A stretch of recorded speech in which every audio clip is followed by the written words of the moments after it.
До крајот на 262-та од Стара ера, борбите во Хелада завршиле. Атина била поразена, понижена. Моќта на Спарта била скршена за подолго време. Но Птолемај II, поттикнувач од новаа војна, минал без никаква казна. И повеќе од тоа, додека Антигон Гоната бил зафатен со борбите во Хелада, Птолемај успеал дури и да ги зацврсти своите позиции во Егеот. Поради тоа, на почетокот на следната година, Антигон ја повел флотата во напад против неговите поседи. За текот на оваа поморска кампања не знаеме речиси ништо. Се чини дека во еден момент Антигон се нашол во неповолна позиција, а неговите линии на комуникација биле одсечени. Тогаш Патрокло, заповедникот на египетската флота, му испратил на Антигон риби и смокви. Соработниците на Антигон биле збунети, но тој веднаш ја сватил пораката. Или ќе завладееме со морето, или ќе јадеме смокви, односно ќе гладуваат.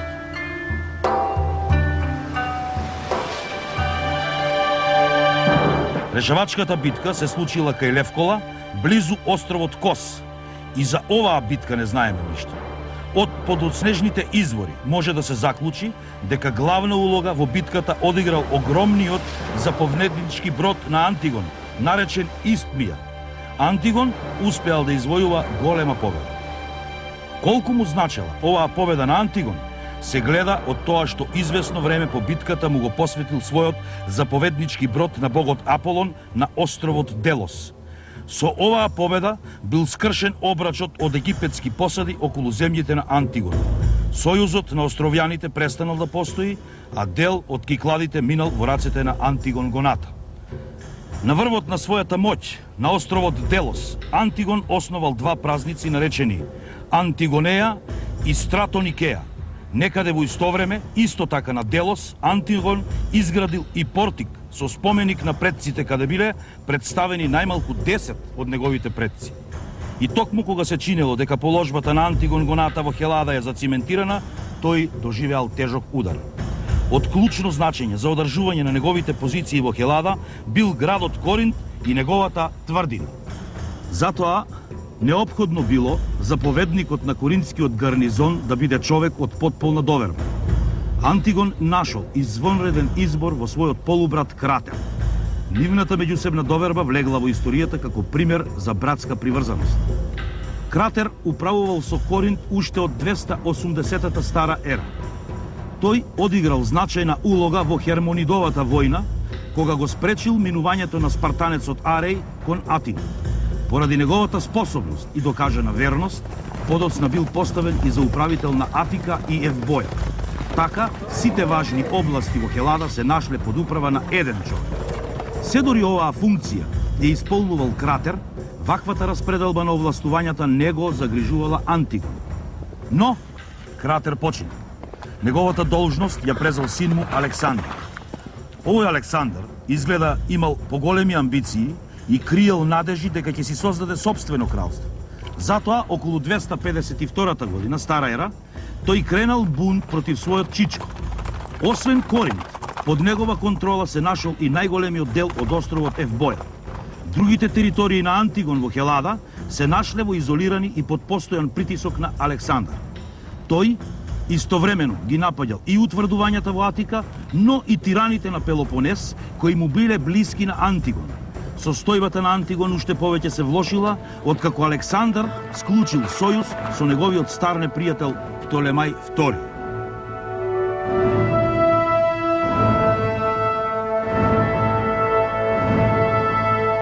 Одеднаш, целиот систем на контрола во Хелада се распаднал со дејствувањето на само еден човек. Но овој пат среќата му била наклонета на Антигон. Околу 246-та Стара ера, Александар умрел, а контролата над Коринт ја презела неговата жена. Антигон најпрвин ја присвоил Евбоја, а потоа и понудил на вдовицата на Александар да се омажи со неговиот син Деметри.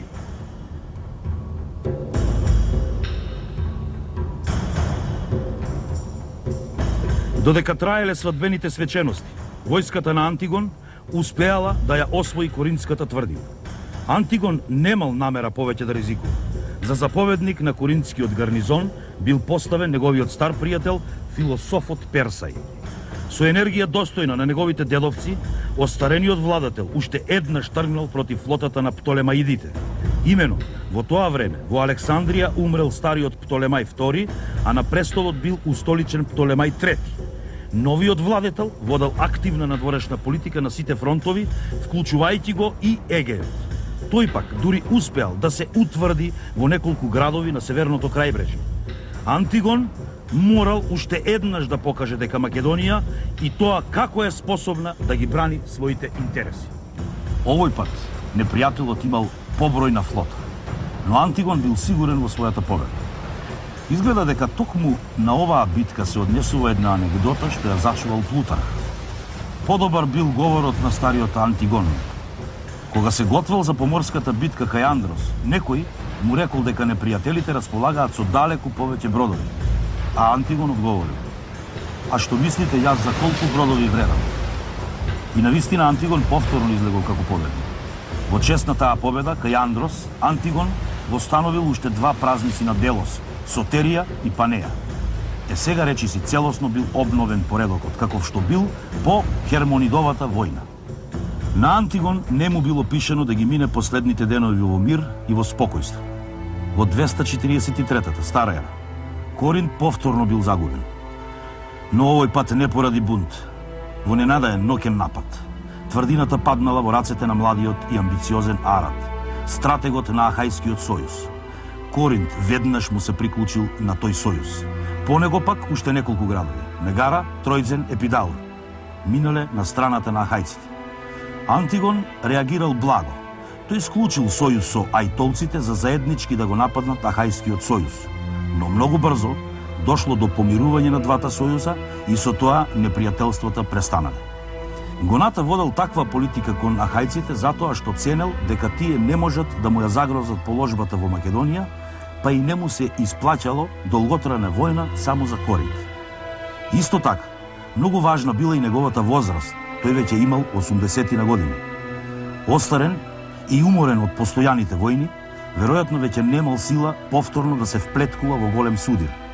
Неколку години по падот на Коринт, во 239-та стара ера, стариот крал починал.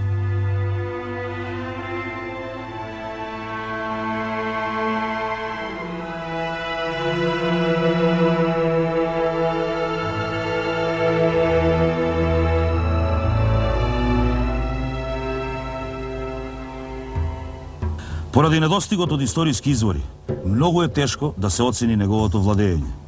Сепак, нема никаков сомнеш дека во часот на неговата смрт, Македонија била многу посилна и постабилна држава од што кога дошол тој самиот на власт. Во негово време, државата била поштедена од непријателските упади и пустошења. Се трудел колку што може да ги поштеди македонските војници, па затоа повеќе се потпирал на платенички одреди.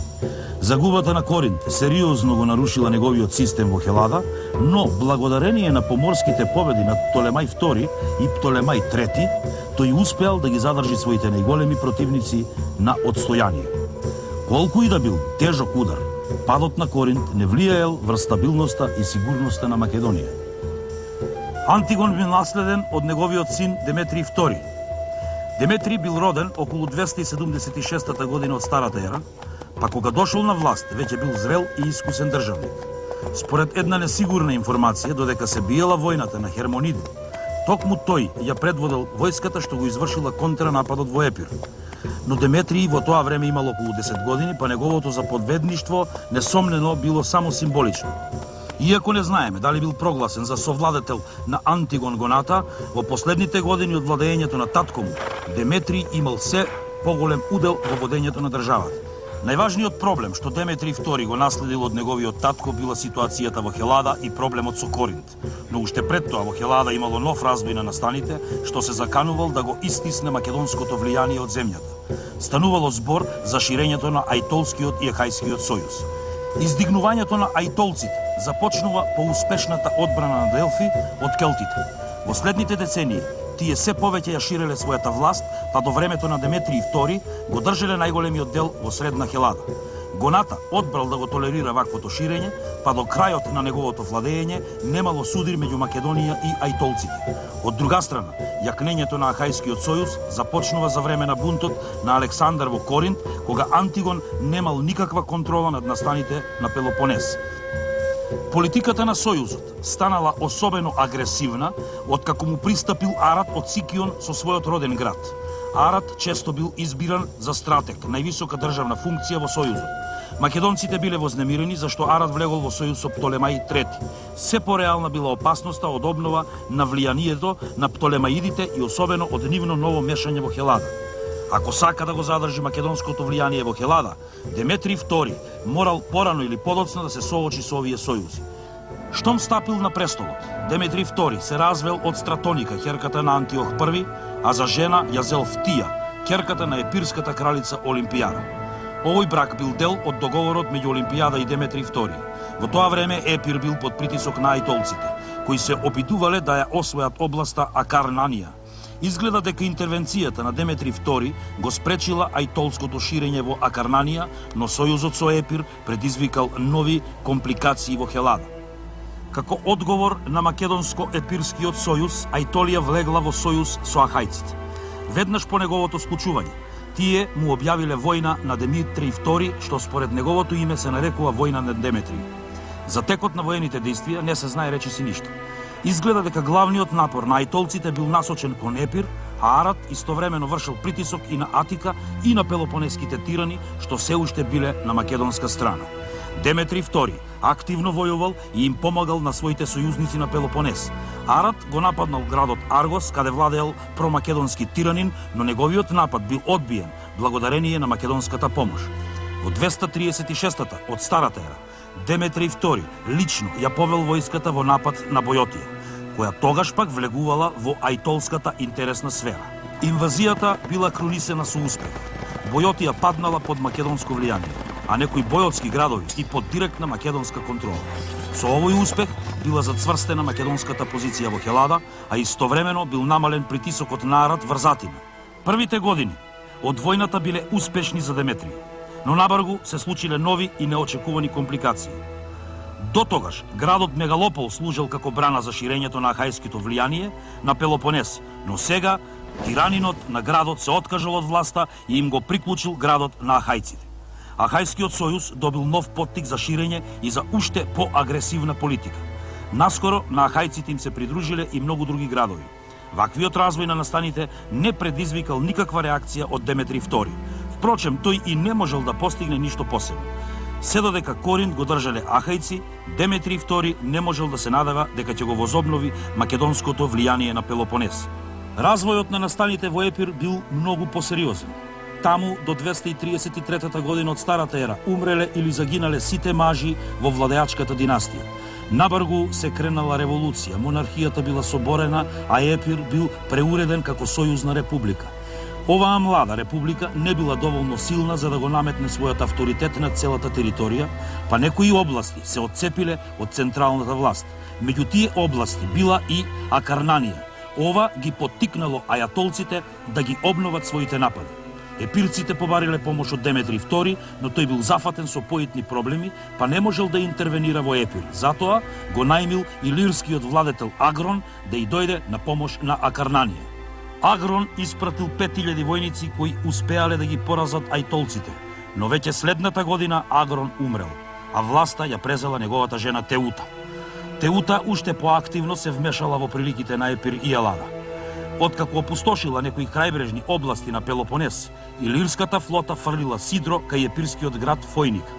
Иако дошле како сојузници, илирите го освоиле градот, што предизвикало судир со целата епирска војска. Во битката што уследила, илирите им нанеле тежок пораз на епирците. Илирите во прв ред се вмешале во целата работа благодарение на Деметри II, па сега епирците побарале помош од ахајскиот и ајтолскиот сојуз. Овие веднаш одговориле. Пред да дојде до судир, Теута ја повлекла војската поради некакви внатрешни проблеми, сепак таа извршила дополнителен притисок врз епирците, кои ги прекинале врските со двата хеленски сојуза и сега се врзале со илирите.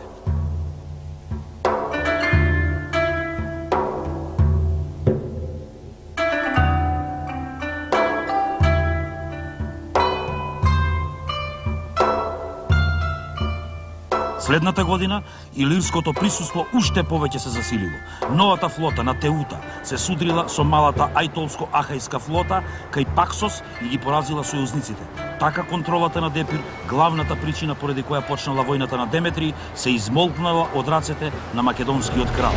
Наспроти првиот период од војната, кога Деметри II бил можне активен, подоцна се чинело дека тој е изненадуваш и пасивен. Сепак, не станувало збор дека кралот е незаинтересиран или пак неспособен. Во споредба со Хелада, контролата над северната граница од секогаш имала животно значење за Македонија. Изгледа дека токму овие години Деметри II се соочувал со притисок од дарданците на север, поради што и не можел да се вмеша ниту во Хелада, ниту во Епир. За северните потфати на Деметри не знаеме речиси ништо, единствен посведочен податок е дека во 229 година од Старата ера доживеал тежок пораз од дарданците. Наскоро, после овој пораз, Деметри II починал.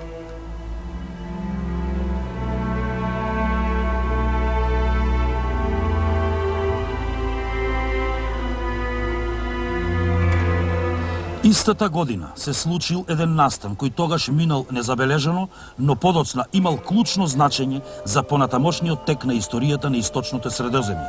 За прв пат римската војска се појавила на Балканскиот брег на Јадранското море. Во земјите од источното Средоземје Рим не бил сосема непознат.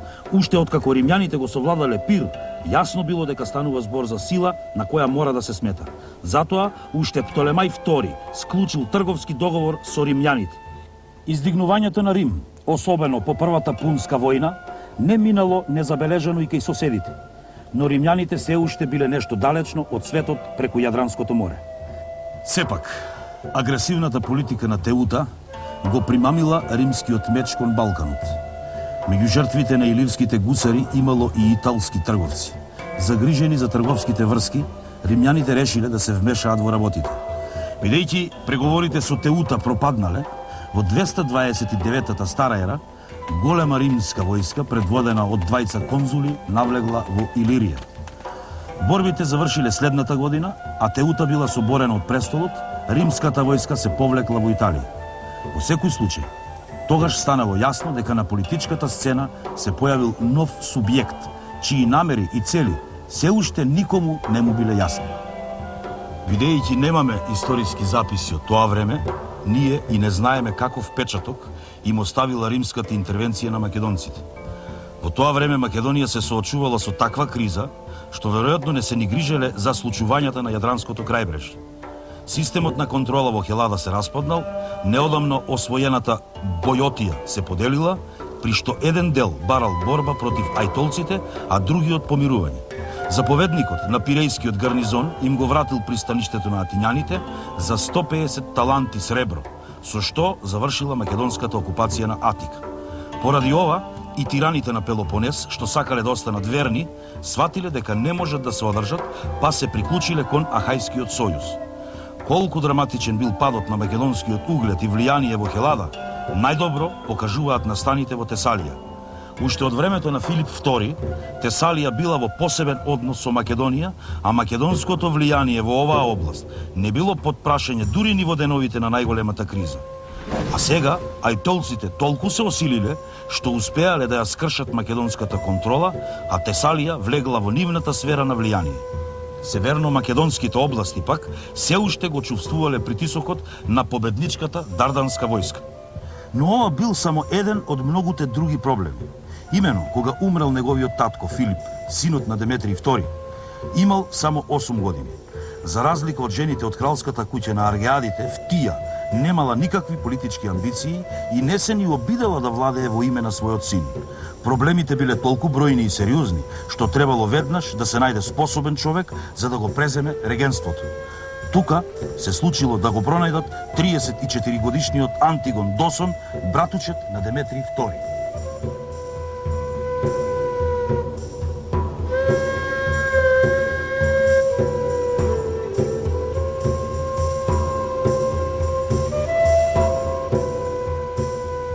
Откако бил избран за регент, Досон се оженил со вдовицата на Деметри II и го посинил Филип.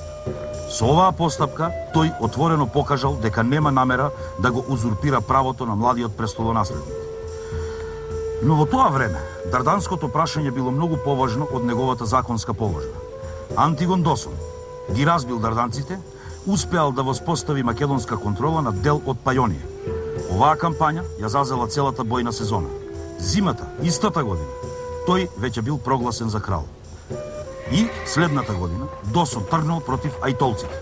Ова било мощне важно, затоа што ајтолците биле во сојуз со Птолемај III, од кого добиле и парична помош за да ја нападнат Тесалија. Антигон Досон најпрво ги исфрлил од Тесалија, потоа навлегол во централна Хелада. Но ако вредело да се војува за Тесалија, тоа не можело да се каже и за јужна Хелада.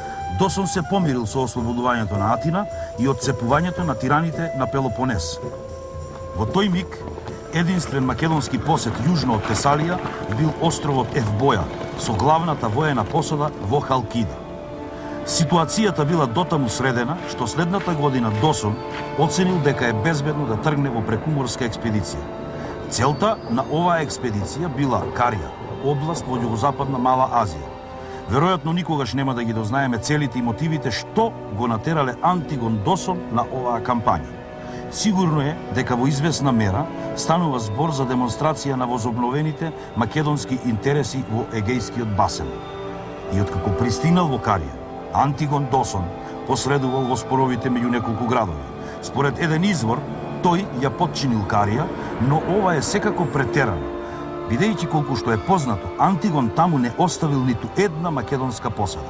Сепак, не може да се каже дека Карија донекаде влегла во македонската сфера на влијание, зашто и подоцна во првите години на Филип Петти, македонскиот крал ќе пресудува во некои локални спорови.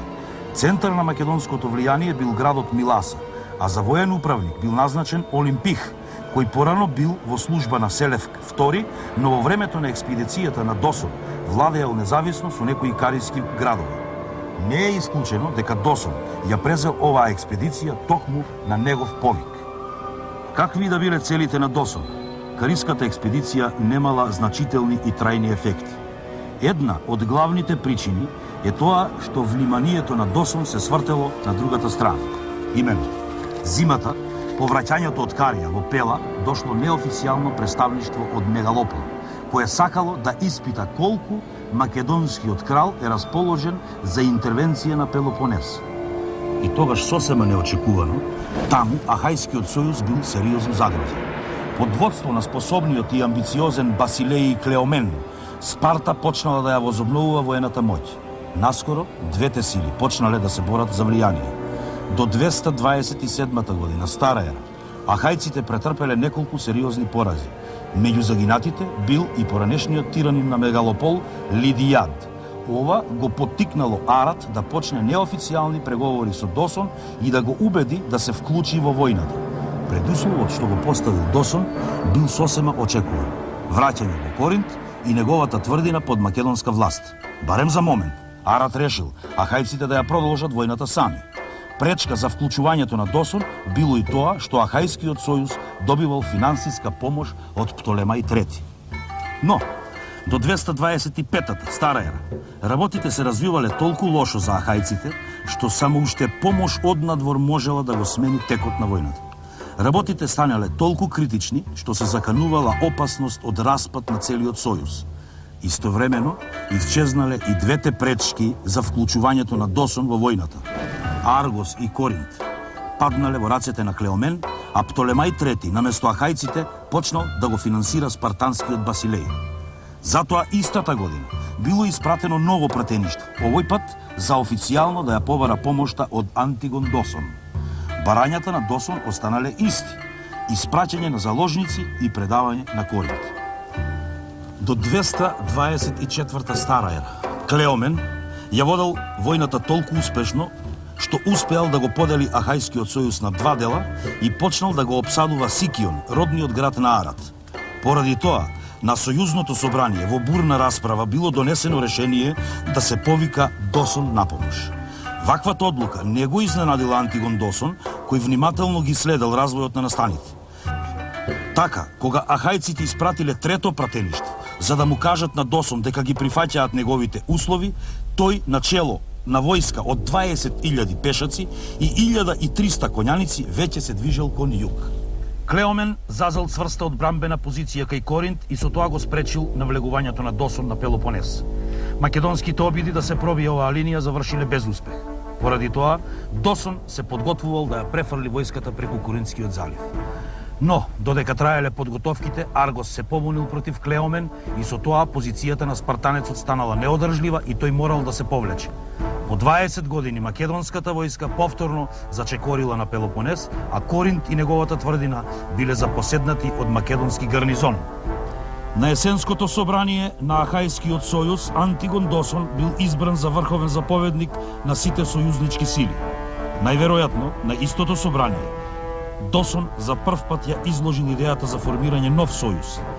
Тој веќе имал договори со повеќе градови и државички во Средна Хелада, но сега очигледно планирал сите овие поединечни сојузи да ги обедини во еден. Начело на сојузот стоел хегемон, а оваа функција му била доделена на Досон. Хегемонот заповедал со целата сојузничка војска и имал право да собира војска од сите сојузници.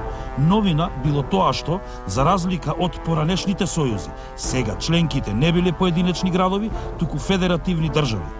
Освен Македонија, на сојузот му се приклучиле ахајците, епирците, фокида, бојотијците, акарнанците и тесалците. Нешто подоцна, на сојузот привремено му се приклучил и дел од илирите. Со склучувањето на овој сојуз, всушност била возобновена македонската хегемонија во Хелада.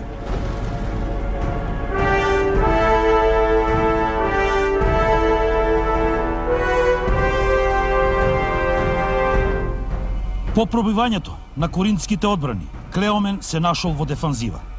Под налетот на Досон, спартанецот ги загубил сите области, освоени во текот на војната со Ахајскиот сојуз. И наеднаш тој се нашол изолиран во Лаконија. Но Антигон не брзал да го порази Клеомен. Тој многу добро знаел дека ахајците го повикале само затоа што веќе немале избор и затоа што им се заканувала целосна катастрофа.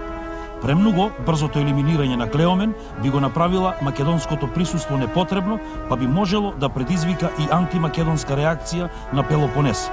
Од друга страна, Клеомен се уште можел да му наштети на Ахајскиот сојуз и со тоа дополнително да го ослабне. Затоа, во текот на 223 година Стара ера, кралот повеќе му се посветил на зацврстувањето на македонската позиција на Пелопонес, одошто на пресметката со Клеомен. Зимата 223 и 222 од Старата ера, Клеомен со ненадаен напад успеал да влезе во Мегалопол. Откако граѓаните одбиле да му се придружат, тој го уништил градот и го запалил до тема. Пролетта се приближил и до Аргос. Поради сево ова, на Антигон му станало јасно дека дошол часот да се расчисти со опасниот спартанец. И конечно, во јуни или јули 222-та на чело на сојузничката војска Антигон Досон влегол во Лаконија. Како што ќе покажат настаните, ако Клеомен успеал уште малку да ја одложи битката со Досон, може би и би можел да ја избегне престојната катастрофа. Но само 10 дена пред решавачката битка му стигнала порака дека Птолемај III решил да престане да го финансира. Оваа вест на крајот го принудила Клеомен да ја прифати битката со Антигон Досон. Откако ги утврдил сите приоди кон Лаконија, Клеомен со главнината од војската, околу 20.000 војници, се утврдил кај Селасија на главниот пат Тегеа Спарта. Со околната територија доминирале два рида, Еван на запад и Олимп на исток. Главнината од војската, околу 11.000 борци, биле стационирани на Олимп. Од нив 6.000 биле спартански фалангити, обучувани и опремени по углед на македонската фаланга. Во центарот имало околу 1000 платеници и исто толку коњаници. Останатиот дел, околу 7.000 војници, бил поставен на ридот Еван. Откако неколку дена ја испитувал положбата на непријателот и Антигон Досон ја распоредил својата војска, која броела околу 27.000 војници. Главнината од војската, околу 15.000 војници, Досон ја распоредил наспроти Олимп под негова лична команда. Од нив 10.000 биле македонски фалангити, распоредени во двојна длабочина, и пред нив биле поставени платениците Келти и Агријани. Во центарот ги поставил коњаниците, околу 1200, поддржани од 1000 ахајски и исто толку пешаци од Мегалопол. На спротивното крило, малку подзаскриени, а со тоа и незабележливи за спартанците, биле 3000 бронзени штитови, најверојатно еден под одредите на фалангата. 1600 илири распоредени меѓу бронзените штитови и покрај нив биле и по 1000 акарнанци и епирци, како и 2000 ахајци. Битката започнала со напредување на десното крило. кога зацкриените единици добиле заповед да ги нападнат непријателите на ридот Еван, центарот на Досон останал во мирување, а левата страна на војската што ја рушела на Еван останала незаштитена. Ваквата ситуација се обиделе да ја искористат спартанските сили во центарот, кои влетале во празнината од борбената линија и удриле на илирите, но наеднаш спартанците биле удрени од задгрб. Имено, дел од силите во центарот на Антигон, предводени од 300 ахајски коњаници, му притекнале во помош на десното крило и ги разбиле спартанците. Спартанците пак на Еван, наместо да се спуштат по ридот и да се вклучат во битката, останале во мирување и ги дочекале напаѓачите дури на врвот. Во таа ситуација, целата спартанска војска на Еван била разбиена. Во меѓувреме, на спротивното крило се уште се воделе почитните борби меѓу лесната пешадија. Но кога Клеомен забележал дека неговата војска на спротивното крило била разбиена, преминал во општ напад. Откако и двете страни со труба ја отповикале лесната пешадија од просторот меѓу нив, двете фаланги ги спуштиле сарисите и со гласни бојни извици навалиле едни на други. Се развила жестока битка, па ту македонците, ту страшно притиснати од спартанската храброст се повлекувале чекор по чекор, ту спартанците пак одстапувале под притисокот на тешкиот боен ред на македонците. И најпосле, по заповед на Антигон, фалангитите ги збиле сарисите и користејќи ја збиеноста на ваквата невообичаена формација, успеале да ги совладаат и истереат лакедајмонците од нивните утврдувања. Тогаш, останатите се дале во бегство и така биле убивани, а Клеомен со неколку коњаници безбедно побегнал во Спарта. Антигон извонредно ја исполнил задачата на воен заповедник на сојузните сили, а моќта на Спарта била за секогаш уништена. Откако ги презал неопходните мерки на организација, само 3 дена по битката кај Саласија, Антигон итно заминал за Македонија. Причина за тоа биле проблемите на секогаш немирната северна граница. Некои илири го искористиле долготрајното отсуство на македонскиот крал и провалиле во Горна Македонија. Досон ги пресретнал напаѓачите и во една битка им нанел голем пораз, но ваквиот напор си го зел и данокот. Досон почнал да плука крв и се разболел, најверојатно од туберкулоза. Умрел кусо време потоа во 221 година од Старата ера.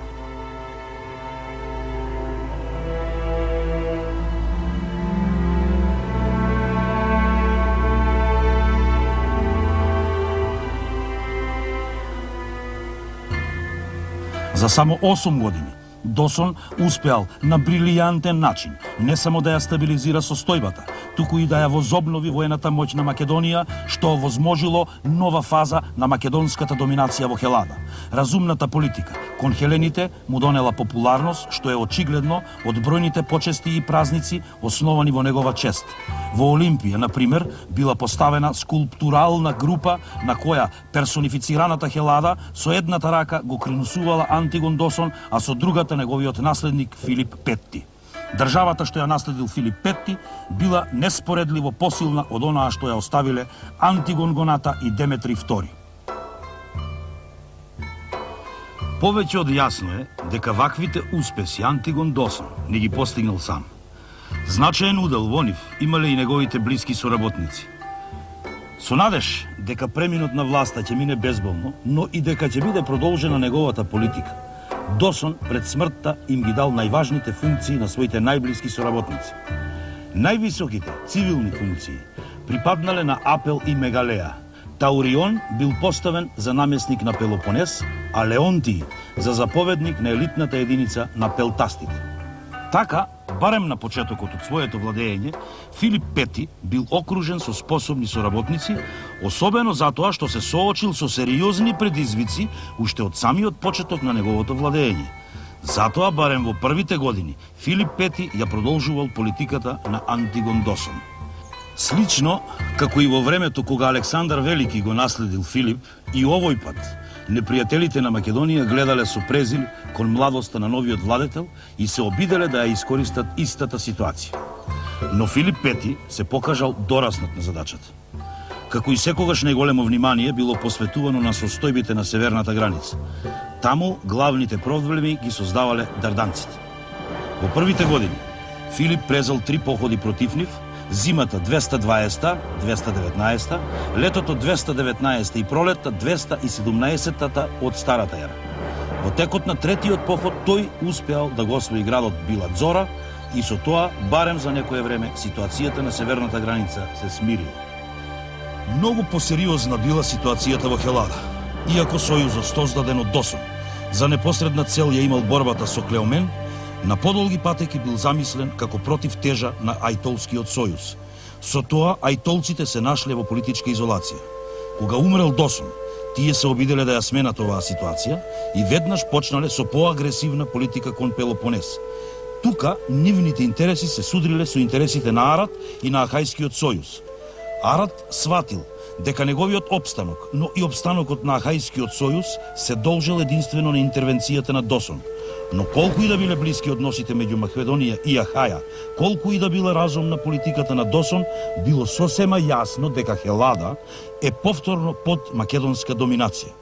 Единствено се сменил начинот на контрола. Поради тоа, Арат се трудел што е можно повеќе да ја засили позицијата на Ахајскиот сојуз на Пелопонес, а со тоа пак да ја намали зависноста од македонската помош. Ваквата политика на двата сојузи довела до судир, особено околу областа Месенија. До 220-та, стара ера, состојбата ескалирала во отворен судир, при што Арат доживеал тежок пораз. Така, наместо ослободување, Арат повторно бил принуден да моли за македонска помош. Овој пат пак тој повикувал помош не само од Македонија, туку и од другите членки на Сојузот. Така, поради меѓусебните кавги на хелените, Филип V бил втурнат во војна, во науката позната како сојузничка војна. Ако Филип сакал опстанок на Сојузот, главното орудие со кое Македонија ги контролирала хелените, тој не смеел да дозволи ахајците да бидат поразени во војната со Ајтолија. Летото 220-та стара ера, на заседание на Советот на Сојузот било едногласно одлучено да се објави војна на Ајтолија. Но и ајтолците не седеле со скрстени раце. На нивна страна преминале Елида и Спарта, а пак дел од членките на Сојузот, иако гласале за војна, воопшто не зеле учество во воените операции. И кога веќе бил принуден на војна, Филип немал намера да ја води само заради амбициите на Арат и на ахајците. Најголемиот дел од 219-та стара ера го минал во Епир и Акарнанија, земји каде Македонија традиционално имала своји интереси. Оваа кампања била водена систематски и доследно, па Филип успеал да освои повеќе погранични утврдувања, вклучувајќи ја и Амбракија, со надеж дека ќе му го одвлечат вниманието, а и толците го оплячкале Дион, светиот град на македонците, но и Додона, прастарото светилиште во Епир. А и толците биле активни и на Пелопонес, каде постигнале повеќе успеси. Ахајскиот сојуз повторно се нашол во непријатна ситуација. Поради тоа Филип се појавил на Пелопонес на чело на мал македонски одред од само 6000 војници. Зимата 219-218 стара ера презал спектакуларна кампања при што ги поразил ајтолците и навлекол длабоко во Елида. Следната година постигнал уште поголеми успеси, но за сите овие потвати потребни биле финансиски средства. Не само што кралот морал да троши македонски војници за заштита на Ахајскиот сојуз, туку пак морал да ја празни и својата благајна. Поради тоа, било договорено, се додека е македонската војска активна на Пелопонес, ахајците не само да ја снабдуваат со жито, туку и да го плаќаат нејзиното издржување. Дури откако бил постигнат овој договор, Филип ги продолжил дејствијата. За таа цел во јуни истата година заповедал да се собере комбинирана македонско-ахајска флота. Планирал да ја искористи мобилноста на флотата, за да може ненадејно да ги напаѓа непријателите онаму каде тие не го очекуваат. По првичниот неуспех, во обитото да ја освои Кефалонија, Филип се истоварил во Ајтолија и навлегол до Термон, главниот центар на Ајтолскиот сојуз, како одмазда за плячкањето на Дион и Додона, таму ги уништил сите свети градби. Веднаш потоа, ненадејно се појавил на југот од Пелопонес, па навлегол во Лаконија и ја оплячкал. По оваа импресивна демонстрација на воена сила, дошле и првите обеди за преговори и завршување на војната. Но во последен момент, ајтолците се откажале од преговорите. Се чини дека на ова ги поттикнале вестите за внатрешните неприлики во таборот на Филип. Имено, во текот на 218-та стара ера, Филип ги осудил и погубил советниците Апел и Леонтий, а Мегалеа сам си го одзел животот. Официјално, причина за ваквата постапка биле предавничките заговори на овие македонски првенци. Што навистина се случувало, ние не можеме да знаеме.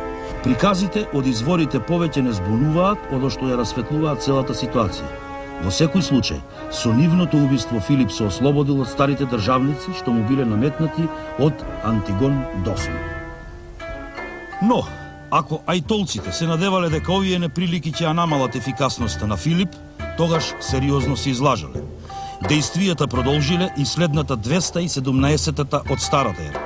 Филип овој пат успешно действувал во централна Хелада, но полека и двете страни почнале да го губат интересот за војната. Било сосема јасно дека ајтолците не можат да се впуштат во директен судир со македонската војска, но од друга страна било јасно и тоа дека освојувањето на планинската Ајтолија би барало премногу време и премногу енергија. Згоре на тоа, македонските сојузници, а особено Ахајскиот сојуз, трпеле големи штети и загуби од мобилните плячкашки одреди на ајтолците. Поради тоа во 217 година била свикана конференција во градот Навпакт, каде бил договорен прекин на непријателствата.